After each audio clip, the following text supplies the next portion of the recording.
Hello everyone. Today we will see about understanding of buckling.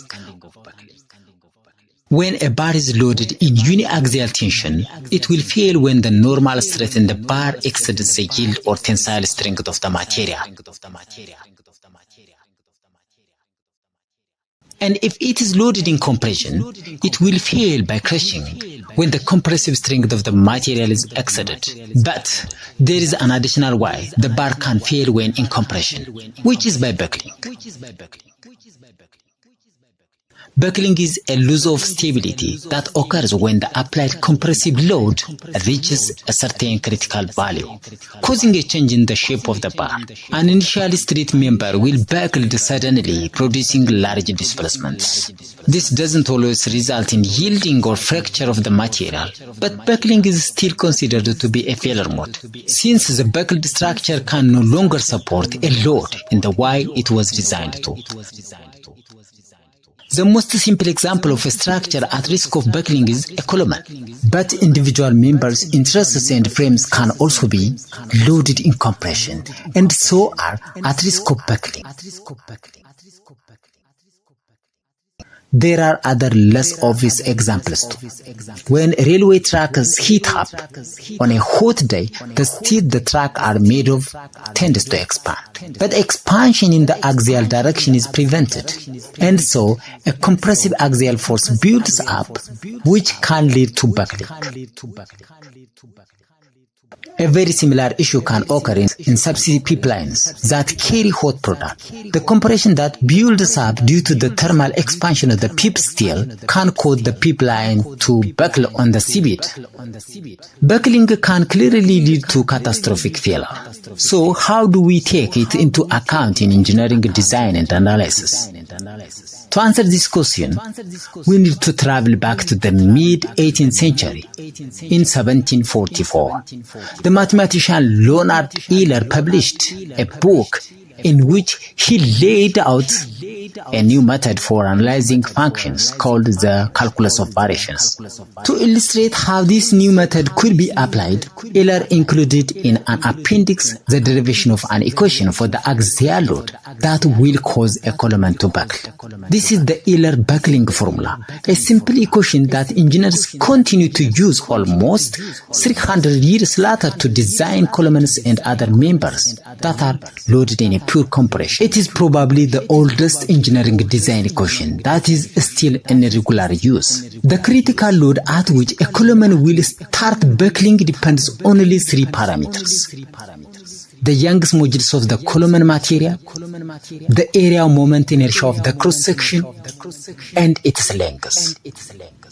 It doesn't depend on the strength of the material at all. This form of the equation is valid for a column that is pinned at both ends, meaning that the ends can rotate but cannot translate horizontally. So a 2-meter tall steel column that has a circular cross-section with a radius of 40 millimeters would be expected to be able to support a load of around 1,000 kilonewtons before buckling, not including any safety factors. This assumes an idealized, perfectly straight column. At the critical buckling load, any small perturbation, whether it is lateral force or a small imperfection, will cause the column to bend. If the cross-section has a small area moment of inertia about a particular axis, the column will buckle in that direction. And the small value of I must be used to calculate the critical buckling load. If the end conditions change so that the column is fixed at one end and free at the other, it will clearly only be able to support a much smaller load before buckling. And the buckled shape is different. We can easily modify Euler's formula to account for different end conditions by introducing the concept of an effective length. The effective length can be defined as the distance between inflection points on the deflected shape. The column that is pinned at both ends has an effective length equal to the column length. But for a column that is free at the top and fully fixed at the bottom, the distance between inflection points is twice the column length. Here are a few other common end conditions and the associated effective lengths. we can replace the column length in Euler's formula with the effective length to make the equation applicable for all of these end conditions. Or we can keep the column length and add in an effective length factor k. And conditions clearly make a huge difference to the critical buckling load and must be considered very carefully. In real-life applications, it is not always clear which effective length should be used, and the amount of restraint at the ends will depend on the stiffness of the adjacent members. Design codes often provide guidance on conservative assumptions that can be used for the scenarios. Even without knowing anything about Euler's formula, it is intuitively quite obvious that cylinder columns are at much greater risk of buckling than stocky ones. It is why you would never design a truss structure with long compressive members like this. This member is under compression, and since it is so long and thin, it is at risk of buckling. Members of a truss that are in compression are sometimes designed to be thicker than those in tension to reduce the risk of buckling. And long compressive members are prevented from buckling by the use of bracing members. Euler's formula confirms this intuition about cylinder columns.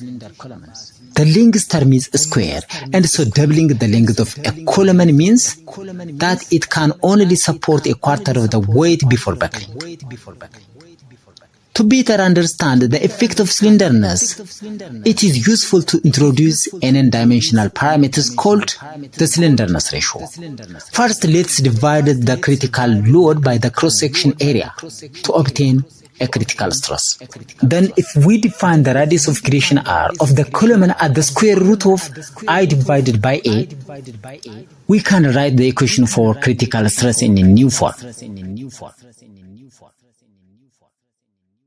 The term L over R is the slenderness ratio. Let's take a look at how the Euler's critical buckling stress varies with the slenderness ratio.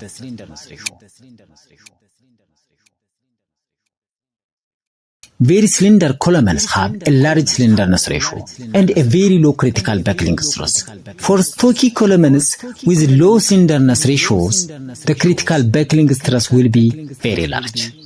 If we draw the compressive yield strength of the material on this graph, we can see that for this slenderness ratio, the strength of the material will be exceeded before the buckling limit is reached. This means we can define two distinct regions where beams fail by crushing because the stress in the column exceeds the material yield strength, and where they fail due to buckling.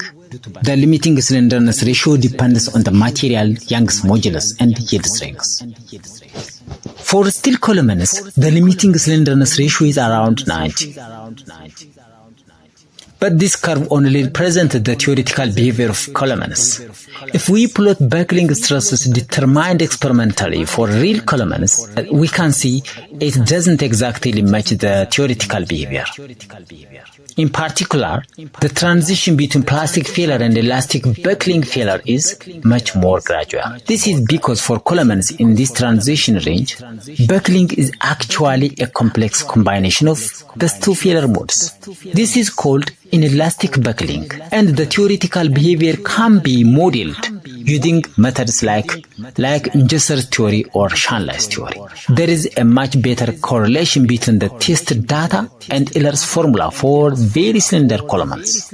But even for those columns, there are some limitations to Euler's formula that the engineers need to be aware of. One of those limitations is that the formula assumes that the applied load acts exactly through the centroid of the column cross-section. But the applied load will always be slightly offset from the centroid, even if it is by only a very small amount. This eccentricity introduces a moment that acts in addition to the axial load, which reduces the critical buckling stress and significantly changes how buckling occurs. If the load is applied at the centroid of the cross-section, the force displacement curve looks like this. There is no displacement until the critical buckling load is reached. at which point the displacement suddenly becomes very large. But in the case of an eccentric load, the additional moment causes the column to bend as soon as the load is applied. Because of the bending, the stress in the column is not uniform. The maximum compressive stress occurs on the inner surface halfway up the column and can be calculated using the secant formula. Another limitation of Euler formula is that it assumes that the column is perfectly straight before the load is applied. But the real columns contain imperfections, and however small they may be, this can reduce the critical buckling load. Since imperfections introduce bending, they have a similar effect to an eccentric load, and so can be modeled in the same way. Euler's formula and the secant formula also assume that displacements are small.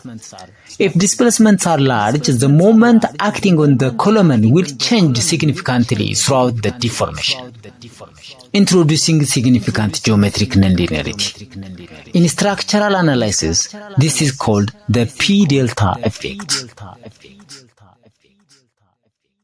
Most design codes deal with the limitations of Euler's formula and the complexity of elastic buckling by providing design curves that engineers can use directly to design columns. These curves are calibrated using experimental data and in combination with suitable safety factors to ensure a safe design. Euler's formula is used to calculate the critical buckling load for a column where the displacement occurs by bending. This is called flexural buckling, but members can buckle in other ways too, and thus also need to be checked during design. Columns with thin-walled open cross-sections tend to have low torsional stiffness. Under certain conditions, these columns can buckle by twisting, called torsional buckling, or by a combination of twisting and bending, called torsional flexural buckling. So far, we have considered buckling of columns and other straight members. Like this, you may find in a truss or a frame. But thin plates and shells like this, you'd find in storage tank are also susceptible to buckling. Buckling in these types of structure is even more sensitive to the presence of imperfections than it is in columns, and the effects are more difficult to predict. And so, although analytical equations do exist to calculate critical buckling loads for plates and shells, they are usually considered to provide an upper limit on the buckling load. Detailed nonlinear analysis using the finite element method is often required for these types of structure. We have seen that cylinder columns can buckle when compressive loads act on them. But what about the effect of gravity? Is it possible that a column could be built tall enough that it could buckle because of nothing other than its own weight? This is a problem that even Euler struggles with. For your interesting attention, thank you very much. Have a nice time.